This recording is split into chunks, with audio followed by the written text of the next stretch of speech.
கிபி 17ஆம் நூற்றாண்டில் சென்னையம்மன் குப்பத்தின் காளியே இன்று சென்னை காளிகாம்பாளாக விளங்குகிறாள். சென்னை என்னும் சொல்லிற்கு முருகு, அழகு, இளமை, வலிமை, கம்பீரம் என பல பொருள் உண்டு. பஞ்சபூத தலங்களில் ஒன்றான அருணையும் காஞ்சியும் சேர்ந்த மகிமை வாய்ந்த தலம்.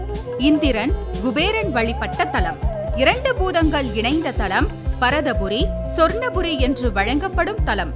இஷ்ட காமியார்த்த சித்திகளை சீக்கிரம் அளிக்கும் சிவசக்தி தலம். இதுவே காளிகாம்பாள் விளங்கும் இந்த திருத்தலம்.